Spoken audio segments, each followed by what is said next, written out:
Hello, my name is Dave, and today on my quest to beat everything, we return to Warhammer 40,000 Rogue Trader. We'll pick up right where we left off at the end of the last episode, having met with the Death Cult aboard our ship and recruiting Cabela. So, let's head over to the nav console and make our way to our next destination. Our first stop will be the Unidentified Voidship in the bottom right of the map, so making our way over there, Revor interrupts us. He points out to us that the ship is hardly noticeable among the debris field, and it looks like it is also registering as being critically damaged and many compartments have been depressurized. We receive an incoming transmission from the ship then, stating that they do not require any assistance. The message, however, is rather broken, and Revor tells us that our augurs cannot determine the allegiance of the vessel. The circumstances here are quite suspicious, to say the least. Let's attempt to establish a communication channel with the ship. The response we get is even more suspicious. They claim to be a merchant vessel called the Thunder Fang. Revor seems to recognize the name, but can't quite place it. We then will request a damage report from Revor, and it looks like the hull breaches were caused by guns of a combat ship. Seems like someone gave them a good beating, and they managed to just barely limp away. Asking then why we can't identify them, they claim not to know why. They continue to tell us that they are a merchant vessel and they do not require any aid. Nevertheless, their ship is incredibly badly damaged, so let's ask what happened to them. There's a mishmash of cursing and other foul language as they seem to be trying to get their story straight, before again claiming that they were minding their business when they were attacked out of the blue. I don't know if I buy that, so let's ask them to drop the act and just tell us the truth.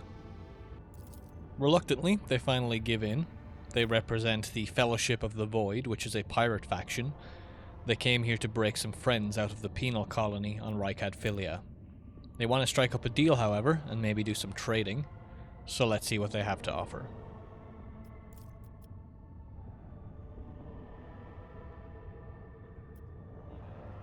In Rogue Trader, there is no set currency like in other CRPGs. We maintain a stat called Profit Factor, which can be increased and decreased as we progress through the game and make certain choices.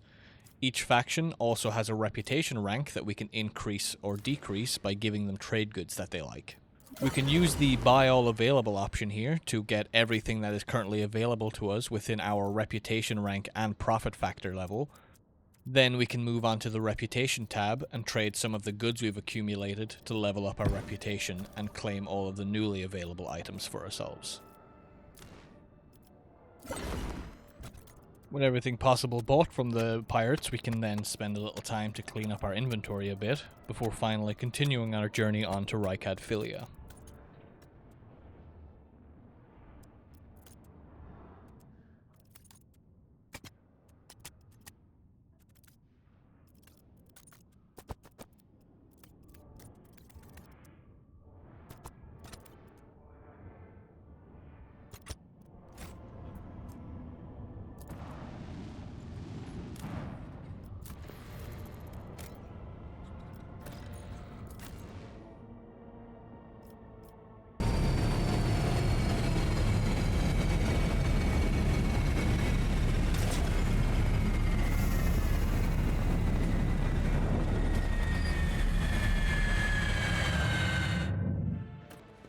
Landing then on Rykad Philia, we see that there is already another shuttle here. Let's have a chat with the pilot that's guarding the shuttle and see who they are.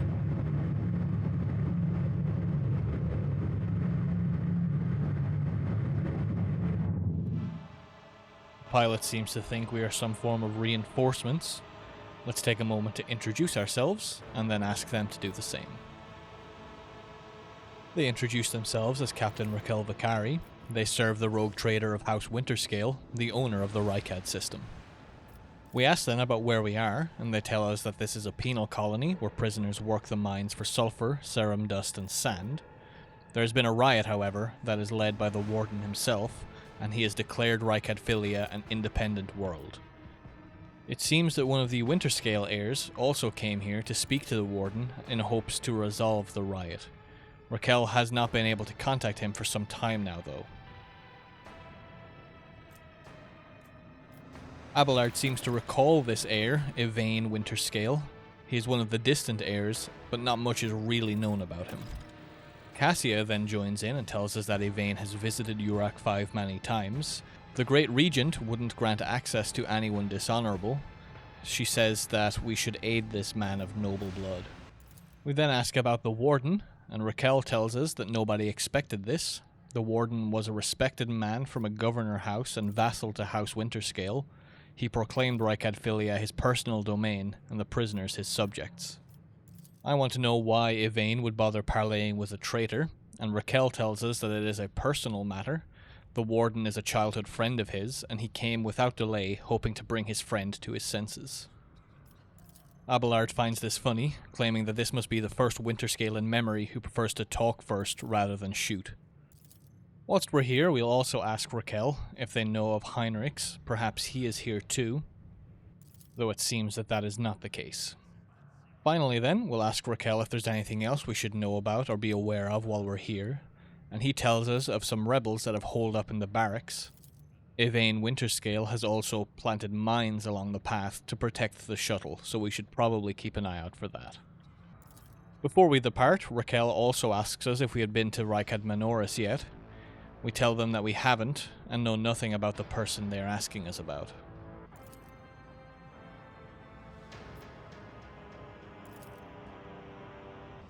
Setting out towards the barracks then, we'll disarm the traps that Raquel told us about, before finally making our way down the ramp and into the barracks proper.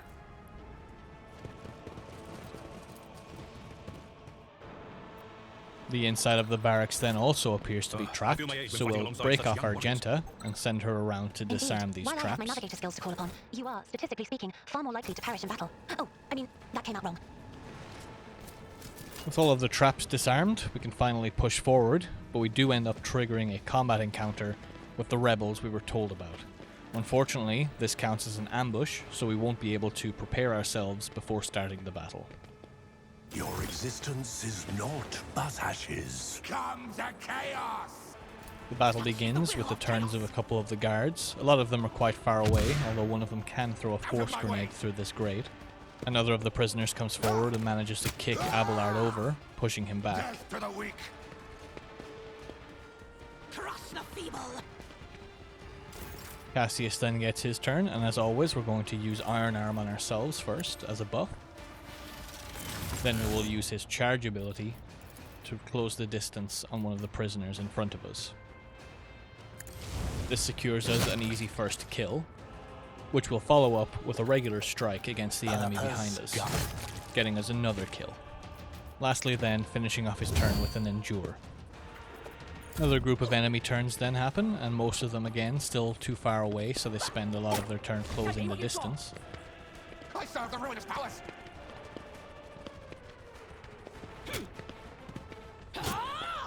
Death to non-believers. Chaos guides me.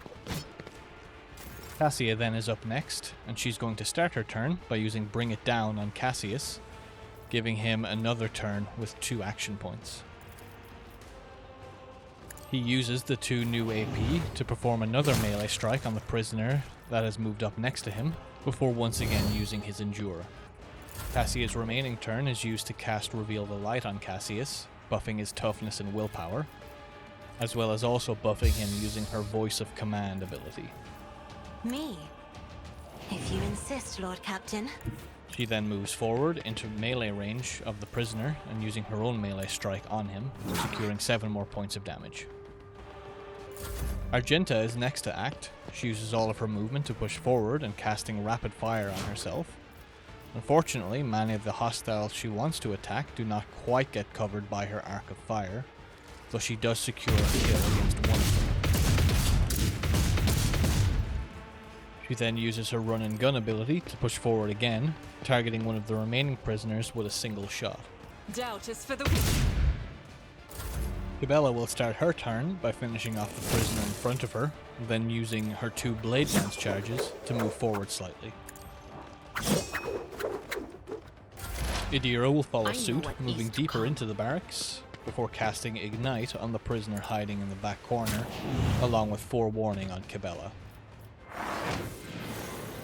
Abelard also moves as far forward as he can, using his charge to close the distance and finishing the prisoner off with a melee strike. He also casts Endure on himself before ending his turn. The Grenadier then acts again, throwing a Force Grenade towards Cassia, knocking her over prone. Back to Cassius now. He'll follow closely after Abelard, using his charge to get as close as he can to the prisoner in front of him, pulling out his Inferno Pistol to dispatch them, ending his turn, as always, with an Endure. The remaining normal prisoner then pushes forward to attack Abelard before retreating even further. For the sake of brevity, let's quickly speed through the remaining turns for the rest of this combat. Nothing too exciting happens, so I don't think it warrants any in-detail commentary.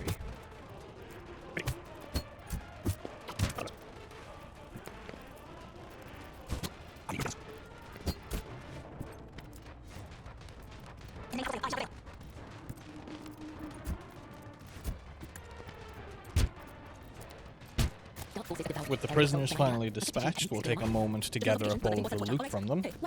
It's a lot of generic items that will just go straight to our cargo hold.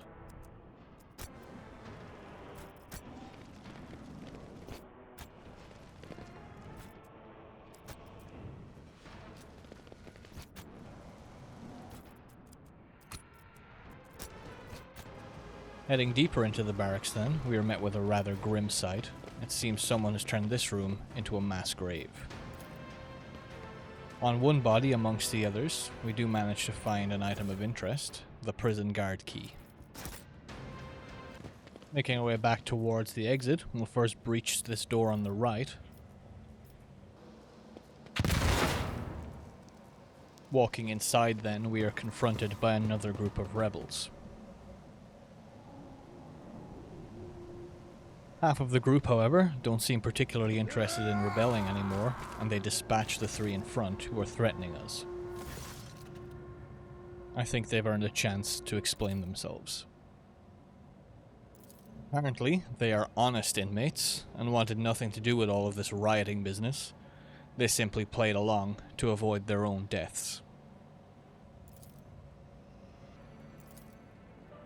Let's see what information that they can give us about the Warden and the ensuing riot.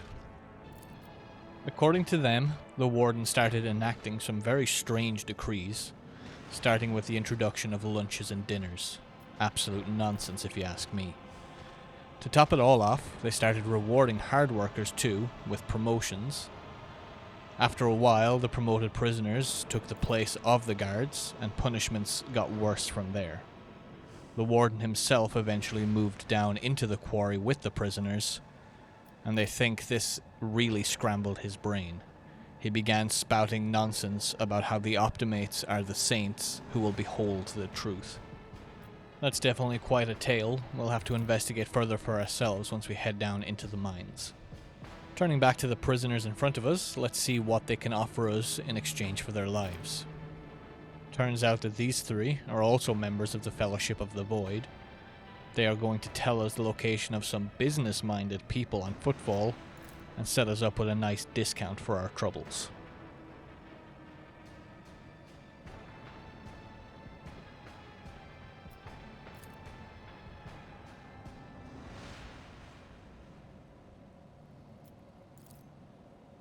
Seems like these three are related to the pirates we saw in orbit, the ones who spoke about freeing some of their friends from the penal colony.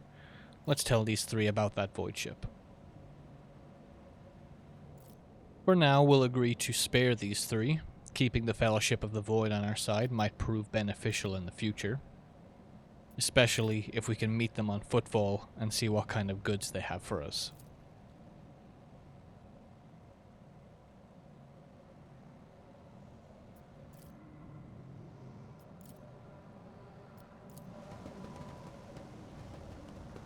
With this room now clear, we're going to run around and loot any of the remaining items that are here. The Emperor favors In this locker we find a lot of generic loot that we can send to our cargo hold, and the same can be said for the loot on the bodies of the three prisoners that were going to attack us. We'll also blast our way through this other door on the opposite side of the room. Inside we can find some more cargo, as well as some Medicae and grenades, along with a new cape.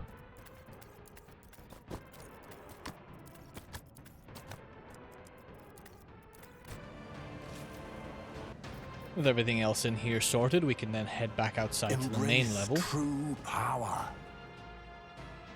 starting by opening this gate on the right, and then building a bridge back to where the Voidship is to ease our retreat should we need it. With that, we can make the cut in today's episode. Quite a short one, unfortunately, as the week has been quite busy for me and I wanted to make sure I got something uploaded. In the next one, we will descend into the mine further and confront the Warden. I'd like to thank you all for watching. If you enjoyed the video, please do remember to like and subscribe. Both actions really help the channel to grow. As always, I'll see you in the next one.